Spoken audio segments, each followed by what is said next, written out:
গত পর্বের পর দর্শক এখনো দম নেয়নি। এক পর এক পাওয়া কর্মচারী কণ্ঠে আমি জানি সত্য কি, এ বাক্য যেন বলতে গেলেও পুরো পরিবেশ। আজকের পর্ব শুরু হচ্ছে সেই মুহূর্ত থেকেই যেখানে আদালতের ভেতর বইয়ের ছায়া আর বাইরে সত্য বলার সংগ্রাম। কর্মচারী দরজার পাশে দাঁড়িয়ে, চারদিকে পুলিশ, আইনজীবী, লোকজনের চোখ।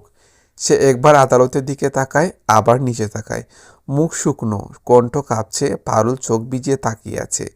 রায়ানের মুখে দুশ্চিন্তার রেখা, তবুও দুজনের চোখে আসা। সবাই নিঃশব্দে অপেক্ষা করছে, সে কি সত্য বলবে নাকি শেষ মুহূর্তে পালিয়ে যাবে। বিচারক ধীরে বলেন, আপনি কি সাক্ষ্য দিতে চাইছেন? সত্য জানলে আদালতের সামনে বলতেই হবে। এই প্রশ্নে কর্মচারী আরও কেঁপে ওঠে।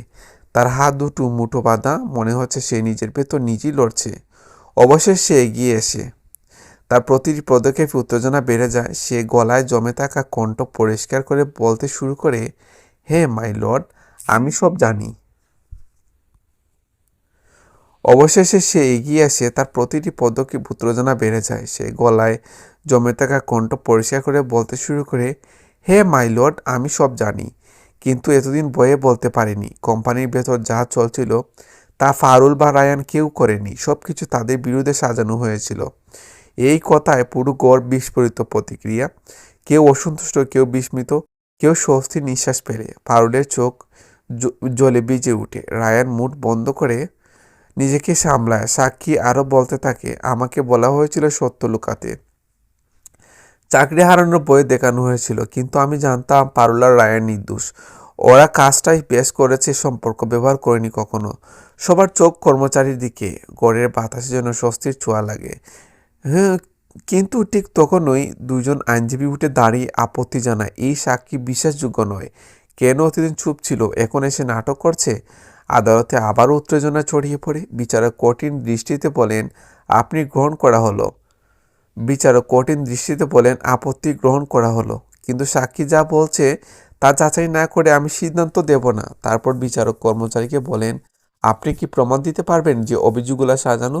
এই প্রশ্নে কর্মচারীর চোখ কাঁপে। সে ধীরে বলে, হ্যাঁ, কিছু রেকর্ড, অফিস নোট আর বার্তা আছে। এগুলো আমি ফোনে সেভ করে রেখেছিলাম, বইয়ে কাউকে দেখাইনি। ঘর আবার নিস্তব্ধ। এটাই কি সেই প্রমাণ যা পুরো মামলাকে উল্টে দেবে? কর্মচারী নিজের ফোন আদালতের সামনে এগিয়ে দেয়। বিচারক সেটি গ্রহণ করে বিশেষজ্ঞ টিমকে পাঠায়। সবার চোখ প্রতিবেদনের দিকে। সত্য কি বেরিয়ে আসবে? পারুল পিস করে, রায়ান, আমরা কি বাঁচব? রায়ান ধীরে বলে, সত্য শুধু দেরি করে কিন্তু হারায় না। বিশেষজ্ঞ দল আদালতে ফিরে আসে। বিচারক কাগজ হাত তুলে নেন। সবার চোখ তার দিকে। বিচারক গম্ভীর কণ্ঠে বলেন, জমা দেওয়া রেকর্ডগুলোতে অভিযোগ সাজানো, স্পষ্ট প্রমাণ পাওয়া গেছে।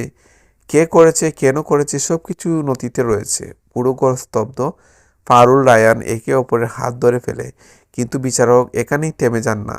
এই প্রমাণের ভিত্তিতে আদালতে প্রয়োজনীয় ব্যবস্থা নিতে যাচ্ছে। পর্দার আড়ালে যারা জড়িত তাদের নাম প্রকাশ করা হবে পরবর্তী শুনানিতে। দর্শক তখন দম আটকে অপেক্ষা। অতএব গল্প এখানে শেষ নয়, পরবর্তী বের হবে সত্যিকারের মাস্টারমাইন্ড কারা ছিল। এতেই শেষ হবে না, এটা হবে বড় ঝড়ের শুরু।